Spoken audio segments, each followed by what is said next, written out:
not going to hold up too much of your time with a cute little intro, but I did want you guys to direct your attention to the screen. I'm about to introduce, I think, somebody that we've all come to know and love and really respect and really rides for us on the Senate floor. So please give a round of applause and direct your attention to the screens for Miss Congresswoman Jasmine Crockett. I'm Representative Jasmine Crockett, Texas 30th Congressional District out of Dallas, Texas. So while I didn't have a traditional path to this position, I understand the legacy that exists. I will spend every day in office doing my best. I rise in strong opposition to this ridiculous Republican attempt to deny reality. Every deplorable state that we can think about, they usually coming out of y'all's think tank. If someone on this committee then starts talking about somebody's bleach blonde, bad-built butch body, that would not be engaging in personalities, correct? What now? As Kendrick Lamar says, they are not like us. So nice to finally meet you. No, it's even, listen, do y'all watch her? Okay, all right, because I don't know that I heard y'all loud enough. Like, she is the GOAT. I appreciate y'all. So excited to actually Well, I be able to sit down think and it do an takes interview. one to know one. And I feel like I'm sitting across from appreciate that. somebody. I appreciate You're that. welcome. I feel like what I appreciate most about you is that before I became aware of your work, I didn't know that real talk had a place in politics. I didn't know that our vernacular had a place in politics. And to see it represented in such an unadulterated, unfiltered way is so powerful and empowering to see. And I think you make a lot of people feel like they can take up space in those ways. And it's amazing. We've come to know you as someone who always has a clap back ready. It's always laced with facts and receipts. You don't take no mess. And what I really love, I don't want to take up too much of, because they're here to see you. They're here to see you. I love that you have single-handedly played a major role in deconstructing respectability politics, and in such a way that has kept us out of rooms like that, and has made people feel as though we can't be taken as seriously if we're not speaking in the way that our communities understand, when it's so important for communities to feel seen and heard so they can feel like they can engage, or it makes sense for them to engage, or just, like I said before, they see themselves in it.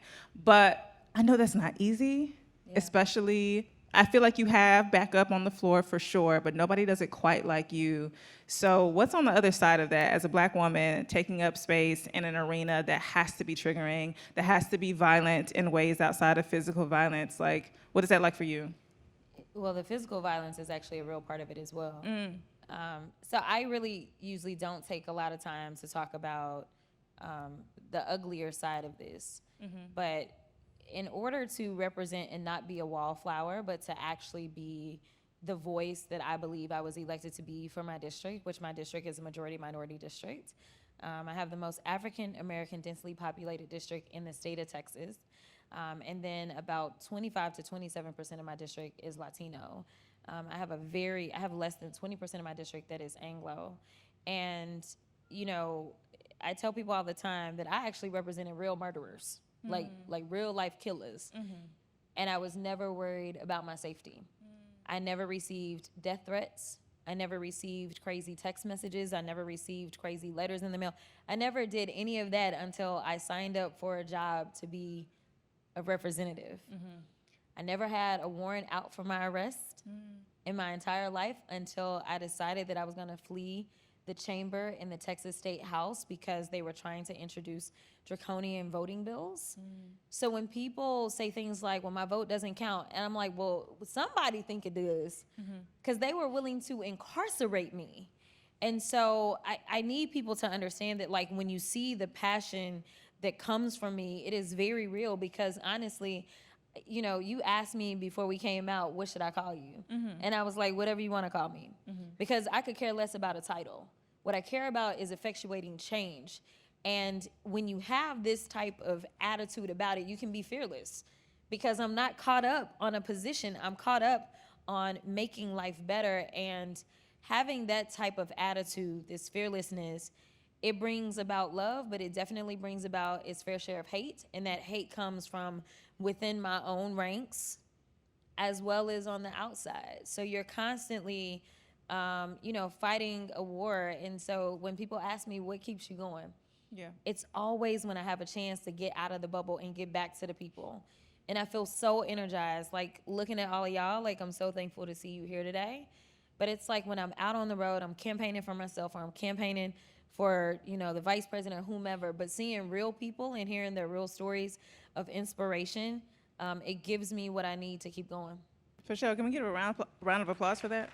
I feel like we don't do enough recognizing the emotional work that it takes to do the political work, through the physical work, to exert the amount of energy that you do and still maintain yourself, and maintaining yourself in a way that allows you to still contribute to community. That's so important, and we need to start celebrating the contributions of Black women in that way, because they do work so hard for us. Yeah. And I feel like a lot of us are feeling,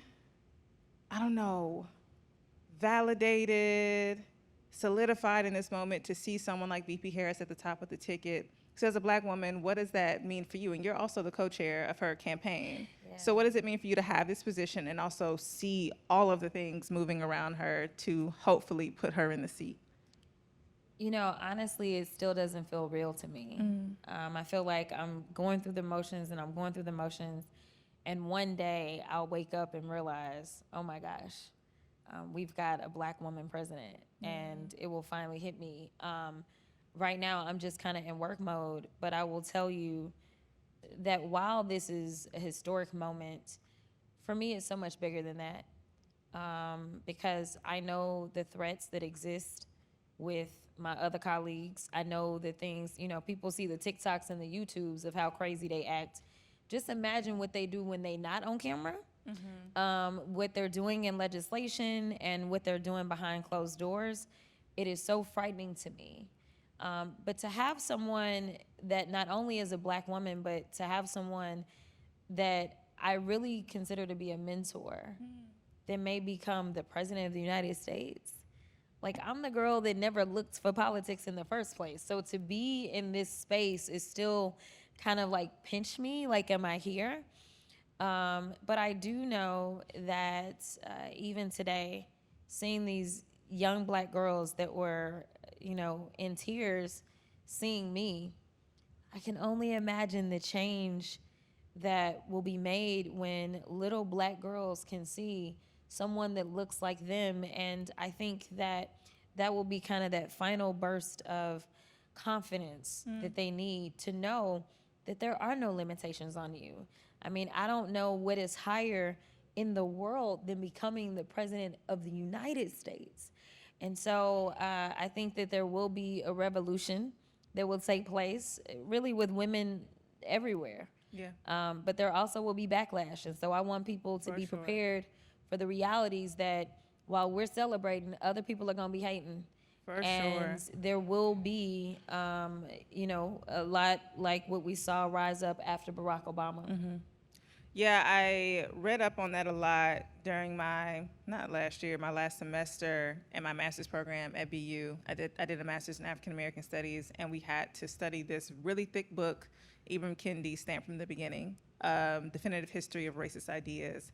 And in the intro, he outlines how there hasn't been necessarily a linear fight for progress. There have been moments of pushing forward and then moments of getting pushed back. And he wrote this in the wake of Obama leaving office and all of this hatred and vitriol surrounding around Donald Trump's rise on the Republican ticket. And I was thinking about this morning as I was writing in my journal how it is such an amazing thing to see a Black woman be at the center of this moment of liberation, at this phase in the process. And I hope that everybody understands that the president can do a lot of things. They cannot do all things, and they need the help of a lot of other people to do the things. But more often than not, because they don't have the help in Congress, down ballot, all the things, sometimes presidents aren't able to do all the things that they promise. So I'm not expecting her to have this completely spotless record in office, but I do think that it's going to mean a lot that a Black woman is at the seat of this current moment to catapult us from this era of hate. She says we're not going back, and I fervently believe that there will be a lot of efforts and like active and vocal and also unadulterated, unfiltered fighting to not go back. And I'm hoping that this visibility, this hyper visibility that Black women are going to receive, while there is going to be some negativity that surrounds it, I hope that there is space for us to really dig our feet in and the rights that we are still lacking and the advocacy in areas that we are still suffering. And I just have a couple areas that I want to share some stats from. I think here in Georgia, a lot of us have been discussing the recent case of the woman who passed because she could not get services in Georgia due to the fecal matter that was still in her body after abortion pills. And so we have, I mean, even before the reversal of Roe v. Wade, we had higher mortality rates, maternal mortality rates. Black women are 3 times more likely to die from pregnancy-related causes than white women. With the abortion restrictions, they have disproportionately affected Black women as they are more likely to seek abortion services due to socioeconomic disparities. And a lot of these things have to do with how we are viewed in the doctor's office, access to healthcare, discrimination in medical settings, and historical disparities. There's so much going on that's expected of Black women in the way that we have to contribute to society, but where it matters for us to find that balance to seek out healthcare, we're not heard and we're not listened to. So can you speak to anything as chair of VP Harris' campaign that are active steps you guys plan to make in that regard? Yeah, no, it's heartbreaking. It really is. And for those that are like, oh, we didn't know, I'm like, you did. That's if you studied history. And I know that studying history is controversial, but like there was a time before Roe v. Wade existed, and we know what the outcomes look like. So you absolutely knew what was going to happen. You knew that women were going to die, and you knew that women of color were specifically going to die at a disproportionately higher rate because, as you stated, we have always had an issue with maternal mortality. And right now, I represent the medical center in my district. Right now, they're having a difficult time recruiting students who even want to go into OBGYN. So now you have less doctors that are even going into that specific specialty, but people ain't stopping having babies. If anything, there's now more pregnancies, right? Yeah. So, when I tell you the layers of complexities to this, there are layers that I hadn't even thought about. One of my constituents came to see me, and she runs a nonprofit organization that helps out single mothers. And so she said, Congresswoman, I'm getting calls at least 10 to 15 a day for women that need to be placed somewhere. She said, and when I had the conversation with her, she said, but last week I got a call, and it was a 48-year-old unhoused woman who was pregnant. 48, y'all. She already is high risk. Yeah. But you're talking about someone who doesn't have access to prenatal care. You're talking about someone who doesn't have access to any of these things. And while I can say that no one should be unhoused in this country as far as I'm concerned, but there are things that she was willing to do while it was just her.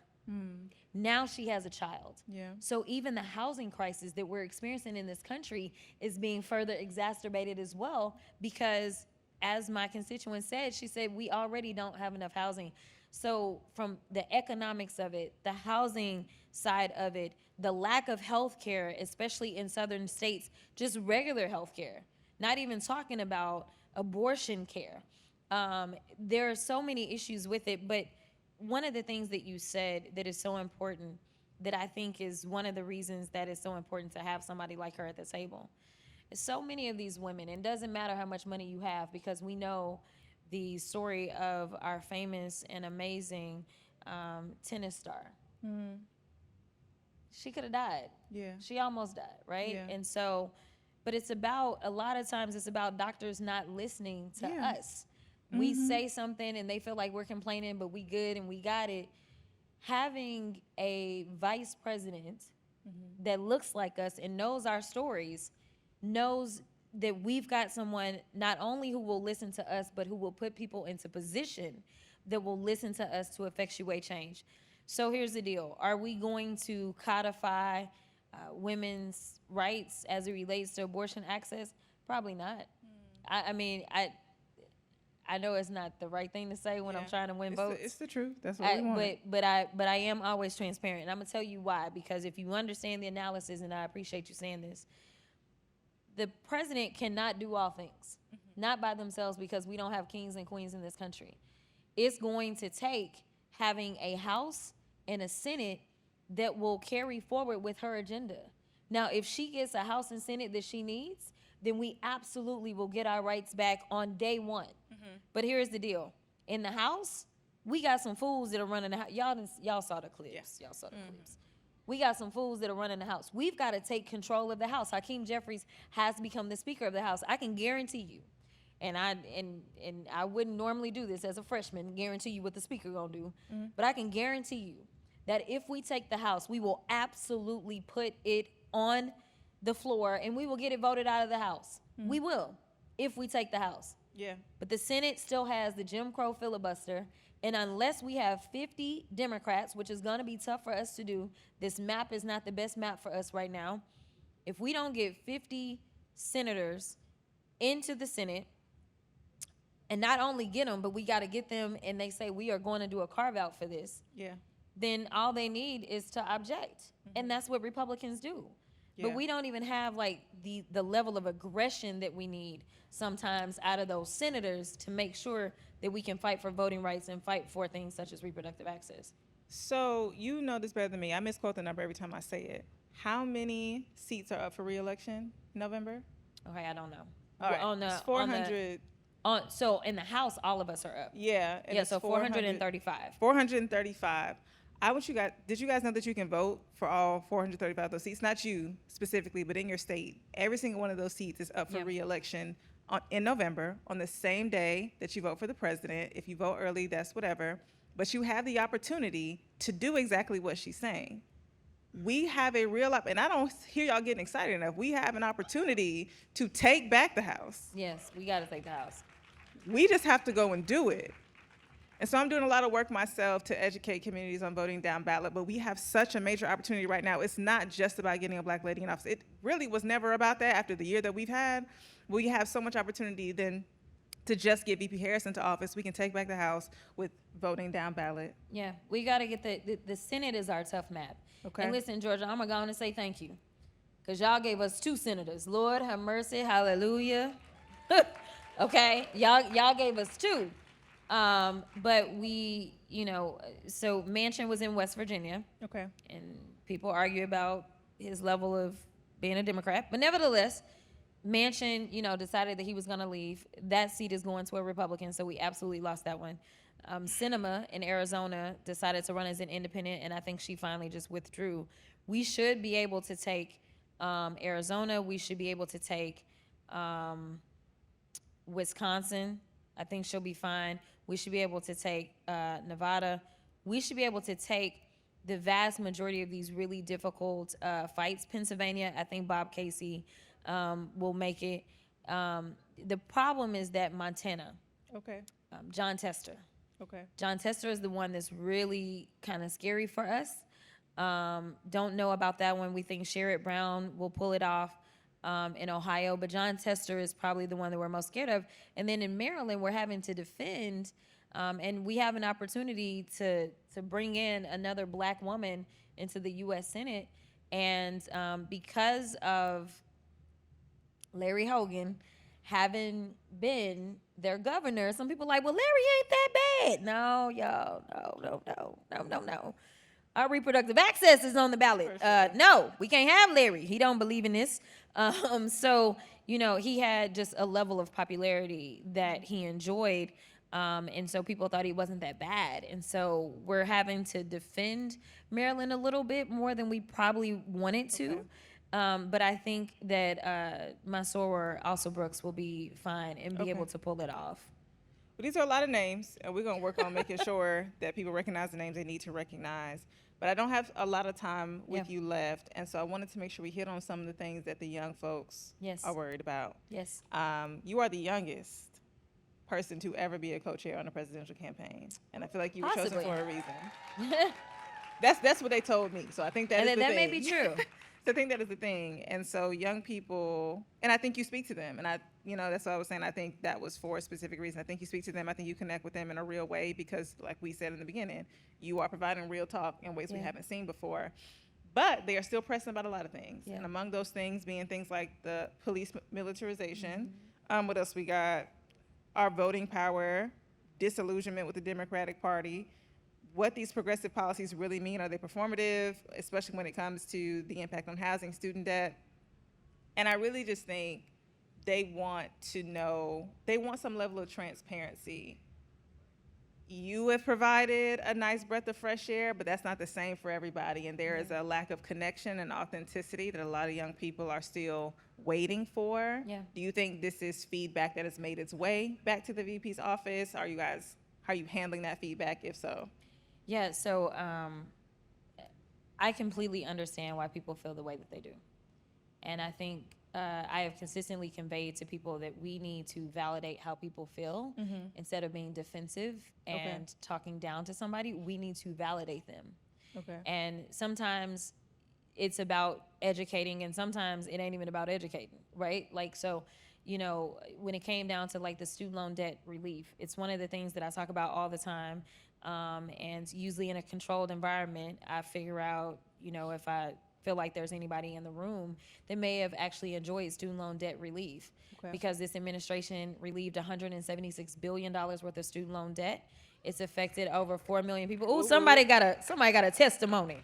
Go on and raise your hand. We can't see, but raise your hand. Ooh, there we go. Okay. There we go. So I usually can find, I still got to pay my student loan debt. I didn't find that testimony, but I trust my team, and I've been in so many rooms, and the highest number that anybody has told me is $270,000 being taken off their back.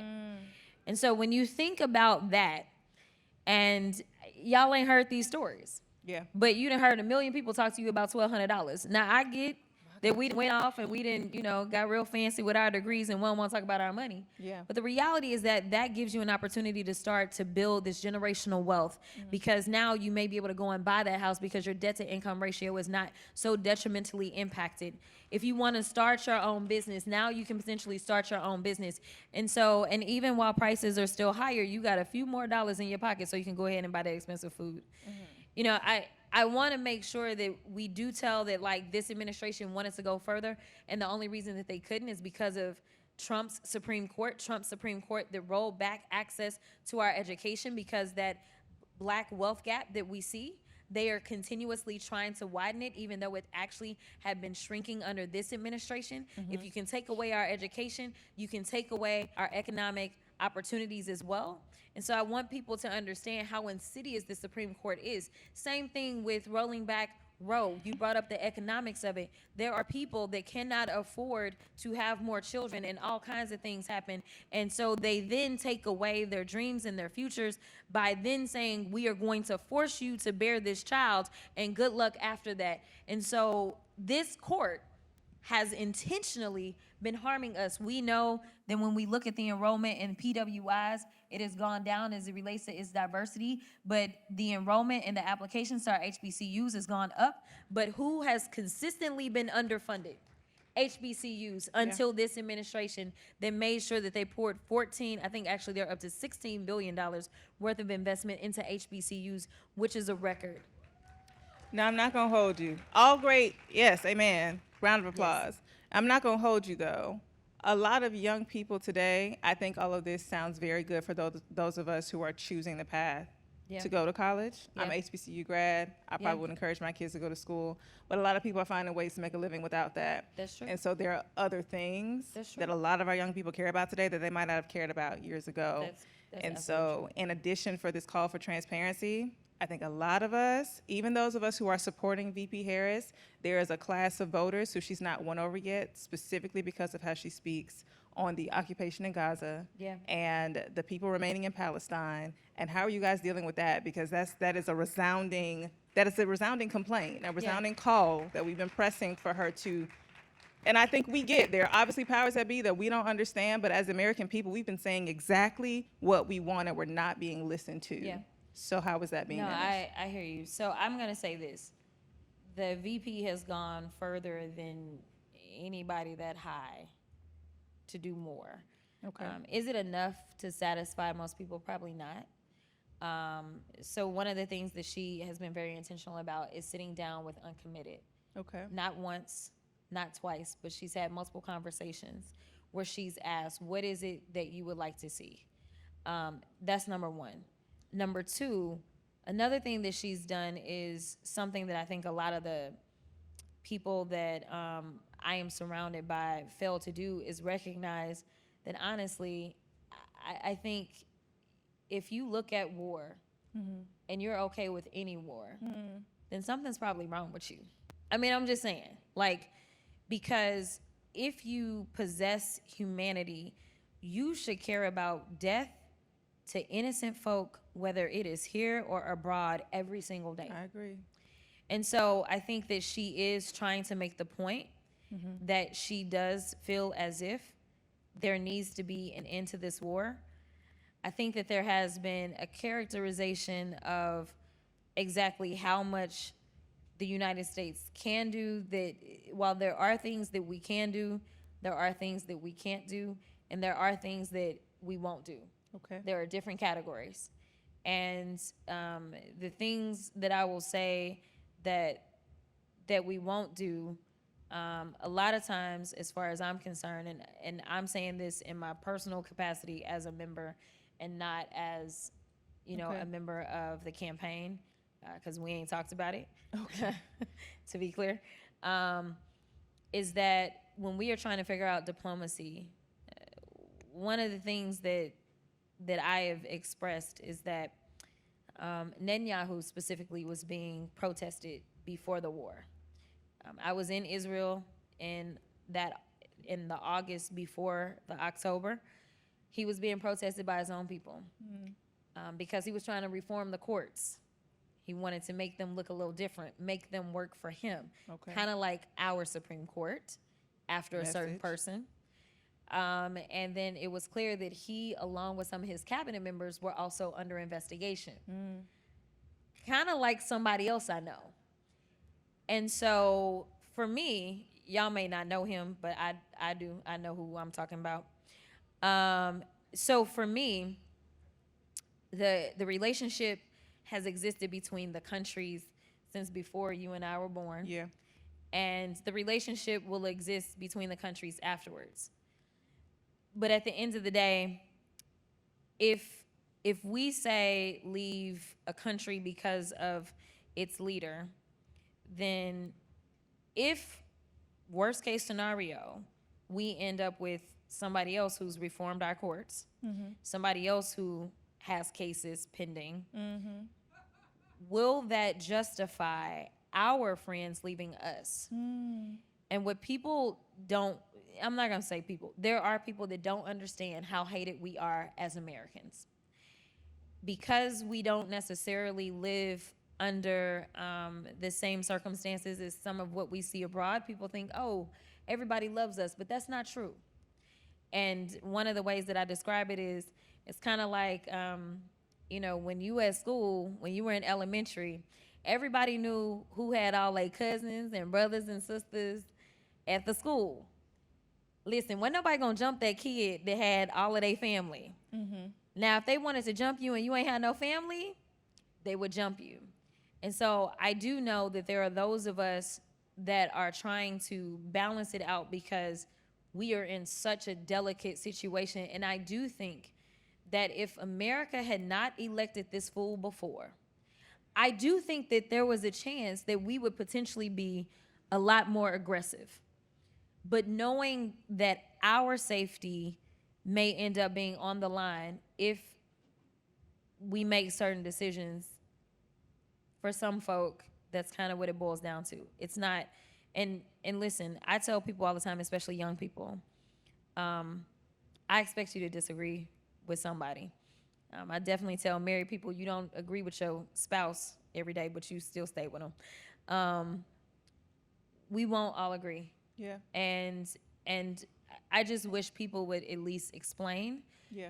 And not so that people would say, oh, well, I agree with you now, but at least so that they would know that some of the decisions that you are making are not as heartless as it may seem like it For is, black and white. kind of looking from the outside in. Yeah. Well, I thank you. I thank you for that honest response, and I don't think we expected anything less from you. I thank you for your time today, and I feel like, yeah, please give her a round of applause. I feel like the picture that we were able to paint here is that it's a long game, but we have a really unique opportunity to put ourselves ahead in this long game. Yeah. And I think it's okay, as you said, for us to disagree on things, but we have to start thinking strategically. Yeah. And we have to start compartmentalizing and making space to do more than one thing at a time. Yeah. And so I thank you for playing the role that you play in that.